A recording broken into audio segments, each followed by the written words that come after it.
destroying the Warriors when they appropriately needed to be destroyed.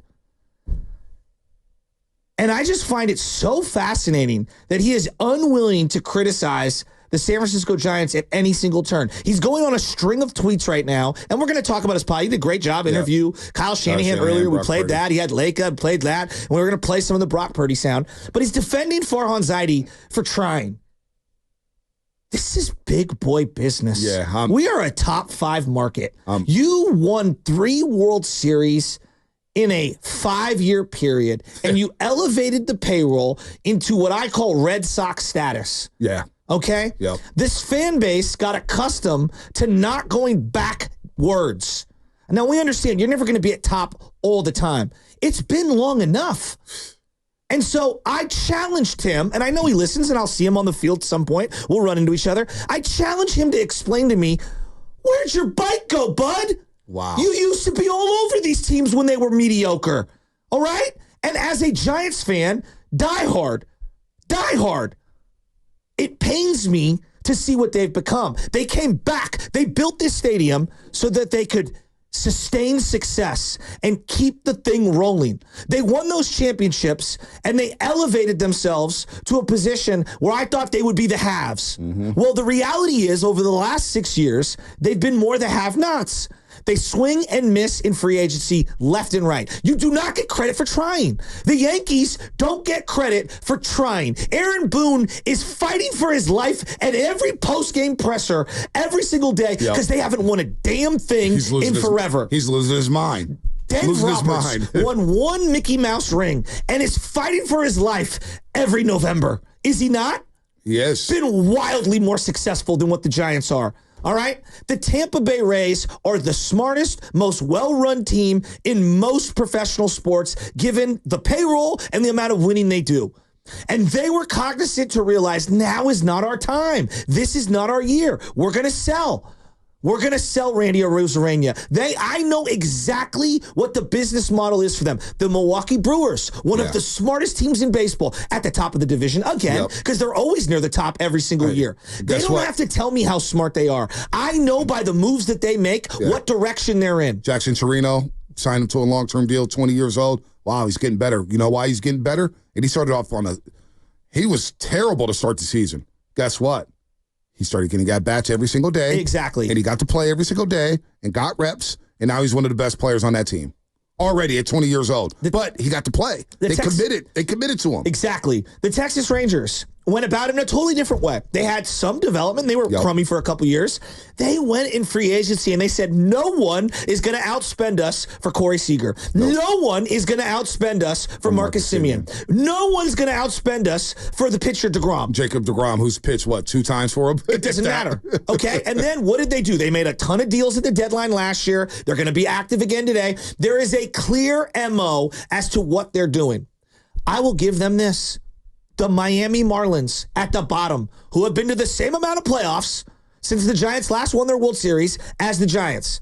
I know their MO. Yeah. We're going to be as dirt cheap as possible, and we're going to do the best we can to compete with a very minimal payroll because our television deal expired, and we're getting no money from Bally's, and it's very difficult for us to have revenue. They're at the bottom of the heap. Right. All right? You really want to be compared with the Rockies and the Marlins? Or do you want to be compared to the Cardinals and the Brewers and the Dodgers and the Padres? I'm asking sincerely, where is the logic? Where is the discernment? When you spend $200 million this year and you perform like you've done all year, you need to tell me, are you going even deeper into the luxury tax or are you selling off? And we're going to reflip this thing. And if you sell off, it can't just be Blake Snell. It has to be everybody.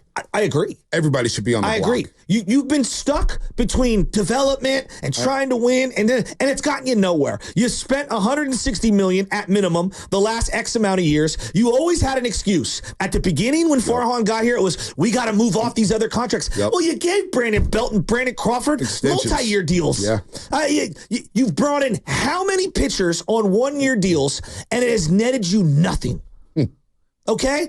So every 3-year deal you've given out, you've either traded within a minute or it was so depreciated like Wilmer Flores, you had to beg him to go on the IL. Excuse me as a Giants fan, lifelong Giants fan, sitting in the Crow-to-Craw candlestick days with the bleachers with my dad when the freaking Frosties were so cold, you'd split the wooden spoon. Excuse me for being a little worked up over the team that I grew up rooting for and loving. I'm on a baseball diamond every single day. I love baseball. I live for baseball. I gave my little boy just got a Louisville Slugger bat with his name engraved on it, for crying out loud. I handed it to him. He's like, put it in his mouth, for crying out loud. I live, eat, breathe baseball. And you're over here, and it's not just him. Many people in the media giving them a pass.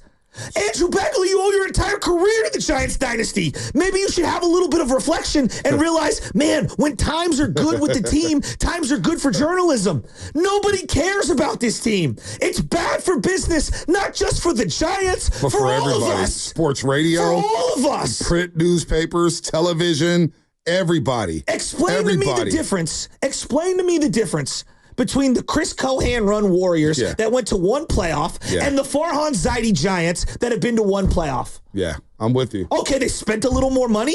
They tried a little harder. I'm with you. I'm with you. Really? I'm with you. This is frustrating. And I respect him, Kawakami, but I'm sick of seeing excuses. It's an end result. You know what happens in sales when you don't get the job done? You get fired. Companies downsize. They fire you. Okay? They let you go. You know what happens when it looks like the president isn't fit to run the country anymore? He's like, you know what? The Democrats are ready to run me out of town. I'm not going to run in the next race. I mean, no, this is real. Okay? When you go underwater on your mortgage, what do? You either file for bankruptcy or you sell. I mean, my God, come on, people. This is pretty obvious. The results are overwhelming. Yeah. This isn't a one-year sample. No, this is a multi-year sample. We're closing in on a decade soon. Well, what's crazy, and it's well said. It's well said. I don't disagree with anything you said. I'm right there with you. You know, people don't understand that I got my job and I got my contract here in 95.7 The Game due to talking Giants baseball. I worked with Marty Larry, and we talk baseball. We talk baseball after hours, and I love this thing. Now, I love football and basketball a little bit more. I'm not going to lie to you. But I fantasy baseball and baseball in general, we love it. We watch it. We do all this stuff. So when you look at Farhan and the way he's run this team, and I've seen people blame Larry Bear. I've seen people blame the manager. I've seen people blame the man. It's Farhan. He's been the architect from day one. This has been his show. And this is what we have to show for it. We're trading Jorge Soler 4 months into his deal, a 3-year deal. Maybe one of your best hitters in the last month outside of Heliot Ramos. I just watched Bill Belichick, the greatest coach in football, get fired for 2 mediocre years. He's fired. Belichick.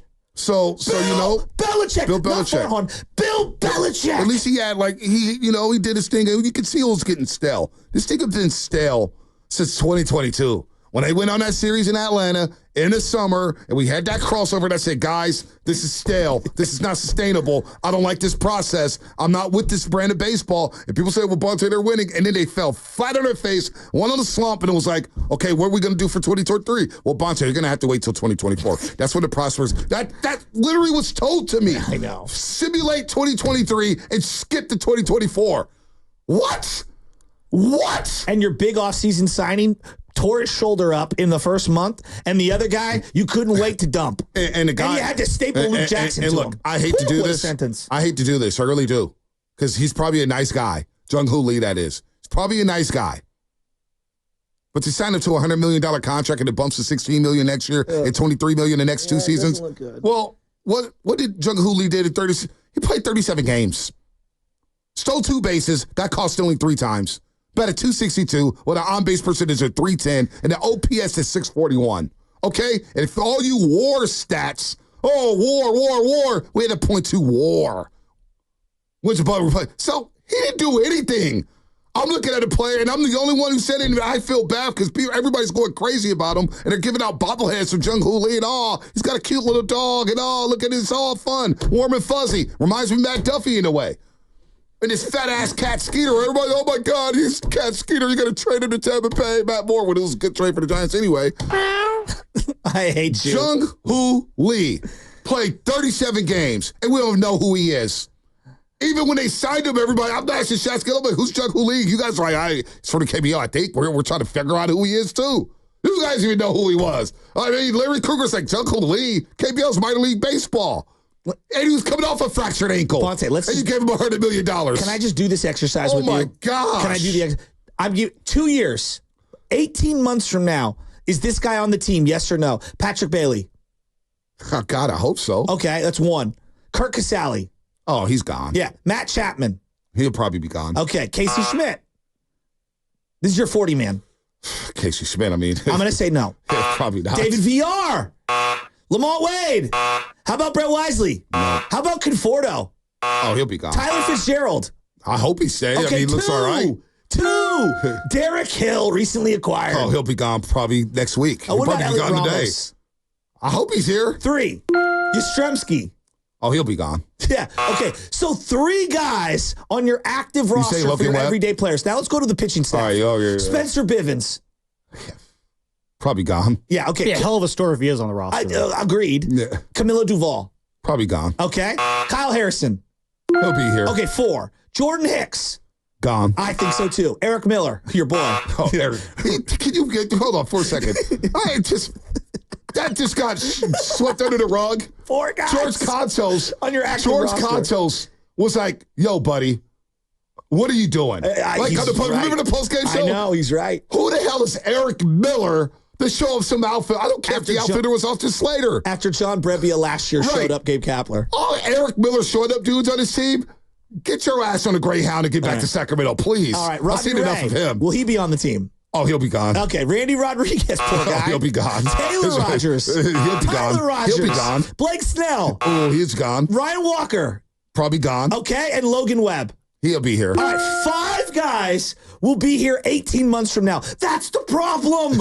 That's the what? That's the problem. Yeah, you know what? Tell Barrows we'll call him back tomorrow. You know what? 5 guys on your active roster. I know people want to hear training camp and Niners, and we're going to get the Purdy sound. We'll get to the Purdy sound.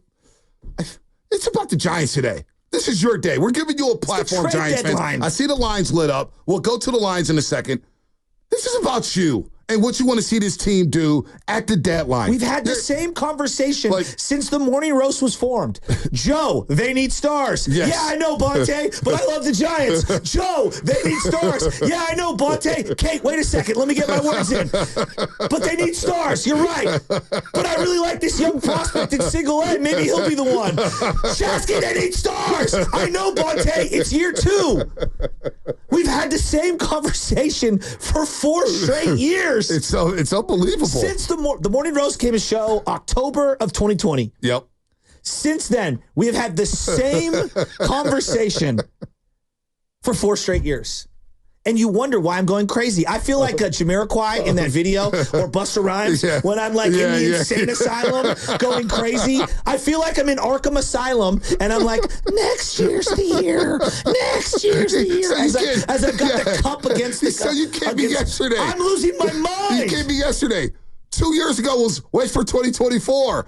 Now we're in the midst of 2024. And it's, 2025, we're going to have this guy up and Bryce Eldridge will be closing. I know. No, it's not you. I know. No, it's not you.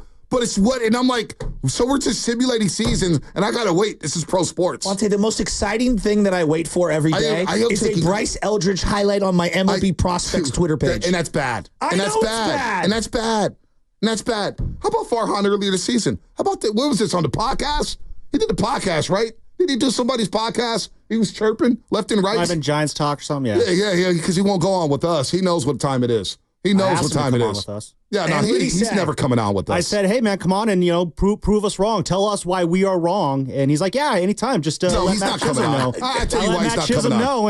I tell you why he's not coming on. Because at the end of the season presser, when I had his quotes and I asked him about his quotes, and he goes, he snapped at me and said, you're paraphrasing. And I knew what time it was because I've been around the block a couple times. I flipped over the phone and said, actually, these are your quotes right here.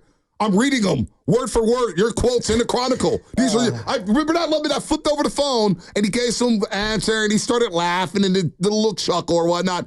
And I looked at, and I'll say his name, Murph from the other station. It's okay. I stood right next to Murph. I said, he ain't it. He ain't the guy. And you know what Farhan did 2 minutes later in front of me? Yeah. Hey Murph, anytime you want me on, just give me a call. Anytime you want me on, did it right in front of me. And I was like, yeah, he ain't never coming on my show. Because you ain't getting softballs here, buddy. You're not getting underhand tosses at 60 miles an hour, and you think you're going to just hit a grand slam and, just this little dog and pony show. No. We're not doing that here. So he'll never come on this show. And you know what? I don't want him on the show because he says things like this. I've had the good fortune of being in the playoffs for a few years now, and one thing that stood out to me, the thing that I appreciate most about that stretch is just playing meaningful baseball day in, day out, game in, game out, how energizing that is for the fans and for the players. Kind of playing out the string in a season where you're totally out of the playoff race. It takes its toll on the fans, the players, the entire organization. So, our goal is to play meaningful baseball as deep into the season and, as soon as we can. You know what? Get BPA in here real quick. Get BPA. We got